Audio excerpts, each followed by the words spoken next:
যে 10 বজাৰ পাছত জুবিন ক্ষেত্ৰত প্ৰৱেশ নিষিদ্ধ হ'ব। তাৰ ফল আজি আমি ইয়াত দেখিবলৈ পাইছোঁ।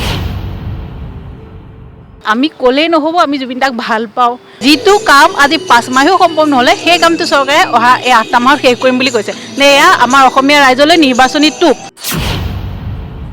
প্ৰবাসী অসমীয়াসকলে যিখিনি কমেণ্ট কৰিলে তাৰ লগত SIT প্ৰতিবেদনৰ দেখোন একেবাৰে মিলেই নাই। অসমৰ পুলিচে কি কাম কৰিছে আৰু ছিংগাপুৰৰ পুলিচ, এতিয়া কোন সঁচা কোন মিছা? তেতিয়াহ'লে জুবিন ফেন ক্লাব ইমান দিনে ক'ত গৈছিল? যাক লৈ তেওঁ জীয়াই আছিল সেইজন নাইকিয়া হ'ল। গতিকে তেওঁ জীয়াই আছে, উশাহে লৈ আছে। অন্তৰখনৰ যিটো বেদনা সেইটো মই বুজি পাইছোঁ আৰু প্ৰত্যেকজনী মহিলাই তেওঁৰ এইটো বেদনা বুজি পাইছে। জুবিন ক্ষেত্ৰলৈ আপুনি আগতেও আহিছে, এতিয়াও আহিছে নিশ্চয়। গতিকে আপোনাৰ জুবিন ক্ষেত্ৰখনৰ বিষয়ে আপোনাৰ এটা সামগ্ৰিক দৃষ্টিভংগী আমি আশা কৰিছোঁ। জুবিন ক্ষেত্ৰলৈ মই এতিয়ালৈকে প্ৰায় 4-5 বাৰমান অহা যোৱা কৰিছোঁ। কিন্তু কথা হ'ল কি, প্ৰথম দিনা জুবিন ক্ষেত্ৰলৈ আহি যিটো পৰিৱেশ দেখিছিলোঁ, তাৰ পাছত তৃতীয়বাৰ আহি লাহে লাহে পৰিৱেশটো বেছি বাণিজ্যিক হৈ যোৱা যেন লাগিলে, লেতেৰা বেছি হ'ল। মানুহৰ কিছুমান মানে কি ক'ম, যুৱচামে কিছুমান নকৰিবলৈ কামো ইয়াত লাহে লাহে কৰিবলৈ আৰম্ভ কৰিলে। কিন্তু এটা সময়ত প্ৰশাসনে সেইখিনি বন্ধ কৰাৰ চেষ্টা কৰিছিলে। মুখ্যমন্ত্ৰী ডাঙৰীয়াই এটা ঘোষণাও কৰিছিলে যে 10 বজাৰ পাছত জুবিন ক্ষেত্ৰত প্ৰৱেশ নিষিদ্ধ হ'ব। তাক লৈ পেলাই আমাৰ মানুহখিনি কি হ'ল, এটা বেলেগ ধৰণৰ মানে অসমীয়া এটা স্বভাৱ আছে, প্ৰতিটো কথাৰে নিগেটিভখিনি উলিয়াই পেলাই আমি সমালোচনা কৰোঁ। গতিকে তাৰো সমালোচনা কৰিলোঁ। তাৰ ফল আজি আমি ইয়াত দেখিবলৈ পাইছোঁ। ফলত কি হ'ল, এতিয়া জুবিন ক্ষেত্ৰ আকৌ সেই আগৰ নিচিনা এটা পৰ্যায়লৈ গুচি গ'ল। এতিয়া আজি দেখিছোঁ গাড়ী সোমোৱাবলৈ নিদিয়ে, দোকান পোহাৰ উঠাই দিলে। খুব ভাল হৈছে, আমি বিচাৰোঁ জুবিন দা এটা সুন্দৰ পৰিৱেশৰ মাজত থাকক। কিন্তু কথাটো হ'ল কি, যেতিয়া এজন কেব চালকে সামাজিক মাধ্যমত এই কথাটো প্ৰচাৰ চলালে যে জুবিন ক্ষেত্ৰ এটা অবৰ্ণনীয় পৰিস্থিতিৰ মাজলৈ গতি কৰিছে, তেতিয়াহে আমি কিয় সজাগ হ'লোঁ? তাৰ আগতে আমি সজাগ হ'ব নোৱাৰিলোহেঁতেন নেকি? আমাৰ দায়িত্ব নাছিল নেকি? অসমীয়া হিচাপে আমাৰ কি জুবিন দাৰ প্ৰতি সেয়াই দায়িত্ব যে আমি কোনোবাই ক'বলৈ ৰৈ থাকিব লাগিব? তেতিয়াহ'লে জুবিন ফেন ক্লাব ইমান দিনে ক'ত গৈছিল? তেওঁলোকে অহা নাছিল নেকি জুবিন ক্ষেত্ৰলৈ? তেওঁলোকে দেখা নাছিল নেকি জুবিন ক্ষেত্ৰ ইমান লেতেৰা হৈছে? এইবোৰ কেতিয়া কি হ'ব? গতিকে আমি ক'লেই নহ'ব, আমি জুবিন দাক ভাল পাওঁ। জুবিন দা আমাৰ মনৰ মাজত হয়, জুবিন দা আমাৰ সদায় মনৰ মাজত থাকিব, তেওঁ সদায় অমৰ হৈ থাকিব। কিন্তু এনেকৈ মুখেৰে কৈ আমি মানুহক অমৰ কৰি ৰাখিব নোৱাৰোঁ। তেওঁৰ আদৰ্শ, তেওঁৰ কৰ্ম আমি সদায় আগবঢ়াই নিব লাগিব। আচলতে কথাটো হ'ল কি, জুবিন দা ঢুকোৱাৰ আজি 5 মাহ সম্পূৰ্ণ হৈ 6 মাহ লাহে লাহে সোমাব। এই প্ৰথম যেতিয়া শেষকৃত্য ইয়াত সম্পন্ন হৈছিলে, তেতিয়া কৈছিলে যে আমি 3 মাহৰ ভিতৰত জুবিন ক্ষেত্ৰৰ কাম সম্পূৰ্ণ কৰি দিম।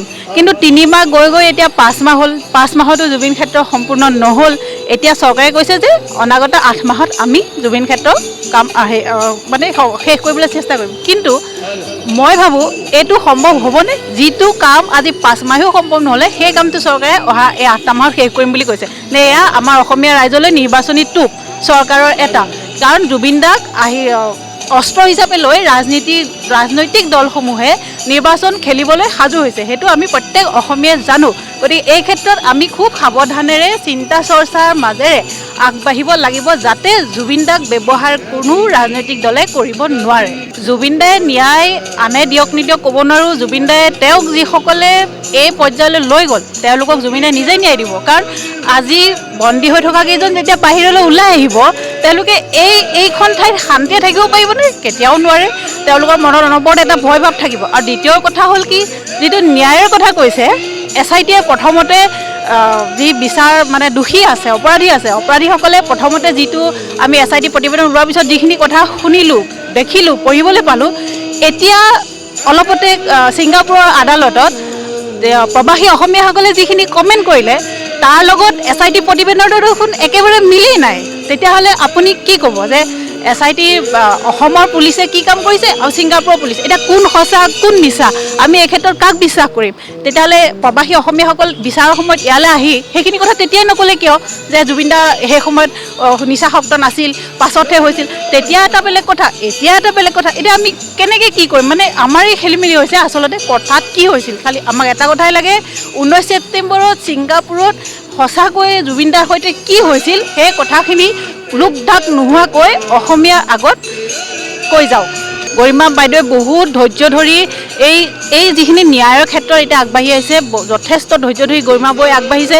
কাৰণ এগৰাকী মহিলা হিচাপে এজন স্বামী, তেওঁ বিশেষকৈ যাক অনবৰতে তেওঁ তেওঁৰ সৰ্বস্ব আছিল জুবিন গাৰ্গ। গতিকে যাৰ জুবিন গাৰ্গেই তেওঁৰ একমাত্ৰ ভৰসা, একমাত্ৰ মানে কি ক'ম, যাক লৈ তেওঁ জীয়াই আছিল, সেইজন নাইকিয়া হ'ল। গতিকে তেওঁ জীয়াই আছে, উশাহে লৈ আছে। তেওঁৰ ভিতৰৰ যিটো আচল স্পন্দন জুবিন দাৰ প্ৰতি, সেইটো তেওঁ মনত এতিয়াও ৰাখি আছে। কিন্তু মানুহগৰাকী জীয়াই আছে, কেৱল জুবিন দাৰ কাৰণে জীয়াই আছে, জুবিন দাক ন্যায় দিবৰ কাৰণে জীয়াই আছে। আৰু গৰিমা বৌক মই শ্ৰদ্ধা এইকাৰণেই জনাইছোঁ যে তেওঁ সাহসেৰে আগবাঢ়ি যাওক, আৰু সকলো তেওঁৰ বিপক্ষে যদি কোনোবা আছে তেওঁলোকক প্ৰতিহত কৰক। আৰু আছোঁ সদায় গৰিমা বৌৰ লগত, সদায় তেওঁৰ সৈতে সাহস হৈ থিয় আছোঁ। যিহেতু বড়ো এগৰাকী মহিলা, গতিকে এই মুহূৰ্তত তেওঁ অন্তৰখনৰ যিটো বেদনা, সেইটো মই বুজি পাইছোঁ, আৰু প্ৰত্যেকজনী মহিলাই তেওঁৰ এইটো বেদনা বুজি পাইছে। বহুত ধন্যবাদ জনাইছোঁ। ৰংমেলা টিভিৰ তৰফৰ পৰা আপোনাক আজি বৰ মূল্যৱান কেইটামান কথা আপোনাৰ পৰা আমি গম পালোঁ। আৰু গোটেই বিচাৰ প্ৰক্ৰিয়াটো যেই হওক, যেনেকুৱাই নহওক, আমি সমগ্ৰ অসমৰ ৰাইজলৈ আগবঢ়ালোঁ।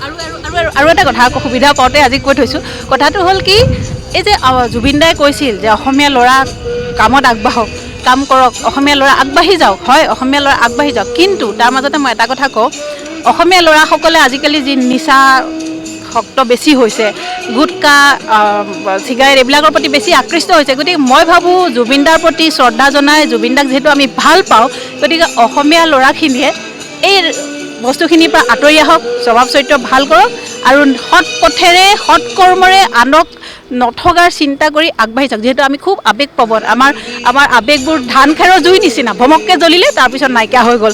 কিন্তু জুবিন দাৰ যেতিয়া মৃত্যু হৈছিল, সেই মুহূৰ্তত আমাৰ অত্যন্ত আৱেগিক হৈ আছিলোঁ আমি। কিন্তু এতিয়া এনেকুৱা হৈছে লাহে লাহে যেন সকলো পাহৰি লাহে যেন চব নিৰ্বাচনৰ কামত ঢপলিয়াবলৈ আৰম্ভ কৰিছে। কিন্তু সেইটো যাতে নহওক, আমি বিচাৰোঁ জুবিন দাই ন্যায় পাওক, আৰু জুবিন দাক সদায় আমি আমাৰ মাজত সোমোৱাই ৰাখিম।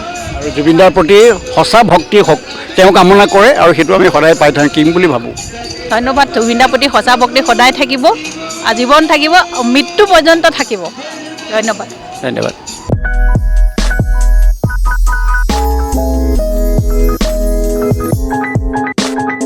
পৰৱৰ্তী খণ্ডৰ বাবে চাই থাকক ৰংমেলা টিভি। ধন্যবাদ।